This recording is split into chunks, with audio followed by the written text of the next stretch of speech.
குரு உங்கள் ராசியிலேயே இருந்தார். ராசியில் குரு இருக்கிறதுல ஒன்றும் தப்பில்லை.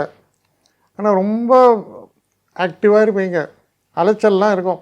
ஜென்மகுரு ராமர் வனத்திலேன்னு ஒன்று சொல்லுவாங்க. அந்த மாதிரி மோஸ்ட் அட்வான்டேஜியஸ் பிளேஸான 2ஆம் வீட்டுக்குள்ளே போய் உச்சம் அடைகிறார்.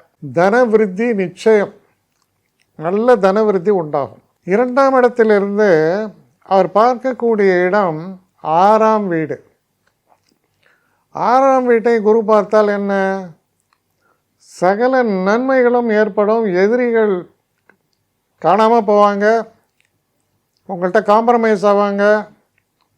2வது விஷயம், கோர்ட்டு கேஸ் இதெல்லாம் சுபமாக முடியும். உடல் ஆரோக்கியத்தில் பெரிய பெரிய குறைகள் இருக்கிறவங்க கூட நல்லபடியாக ரெக்கவர் ஆவாங்க. எல்லா விதத்துலையும் நன்மை செய்து தரும். கடன் ஒழியும். சில நேரங்களில் எனக்கு கடன் வேண்டும். எதுக்கு? நான் ஒரு வீடு வாங்குறேன்னா கொஞ்சம் கடன் வாங்குவேன், பேங்க்கில் கொடுப்பாங்க.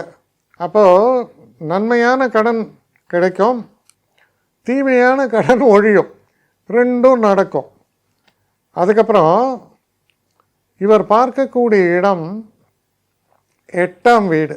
8ஆம் வீட்டை குரு பார்த்தால் தடைகள் நீங்கும், மனசில் நன்மைகள், நல்ல சிந்தனை எல்லாமே ஏற்படும். உங்களுக்கு ரொம்ப கான்ஃபிடெண்ட்டாக ஃபீல் பண்ணுவீங்க.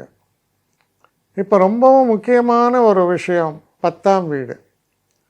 10ஆம் வீட்டில் சனி இருக்கும்போது எப்படி உங்களுக்கு ஒரு நிலை இருக்குன்னா, உங்கள் மேலே டிபெண்டன்ஸ் இருக்கும் உங்கள் ஆர்கனைசேஷனில்.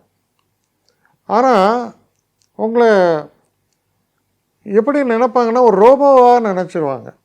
இவர் ஒரு சதை இதெல்லாம் உள்ள உயிருள்ள மனிதர்ன்றதை விட, அவன் சாப்பிட்டானா தூங்கினானா அவன் என்ன பண்ணான் அதெல்லாம் பற்றி கவலையே கிடையாது. வேலை நடக்குதா, நீங்கள் புலம்புவீங்க, 3 பேர் ஹெல்ப்புக்கு இருந்தால் எல்லோரையும் அனுப்பிட்டா நான் ஒரே ஆளை உட்காந்து தலைவலி. கவலைப்படாதுப்பா, சரியாயிடும், பண்ணு நீ பண்ணுவ. இப்படி பண்ணும்போது என்ன ஆகும்? சொல்லவும் முடியாது, மெல்லவும் முடியாதும்பாங்க. அந்த மாதிரி வேலை பார்த்துட்டு வீட்டில் போனால் ஒய்ஃப் சொல்லுவாங்க, நீங்கள் எதுக்காக கல்யாணம் பண்ணா, நீ ஆஃபீஸை கல்யாணம் பண்ணி நிம்மதியாக இருந்துக்கலாம்ல, என்ன ஏன் படுத்துறேன்னு கேட்பா ஒய்ஃபு. இப்படியெல்லாம் ஒரு சூழலில் இருப்பீங்க. இந்த நிலையில் நாமளே வெறுப்போம். ஒரு காசுக்காக என்னெல்லாம் பண்ண வேண்டியது மனுஷன் அப்படின்னு தத்துவம்லாம் பேசுவோம்.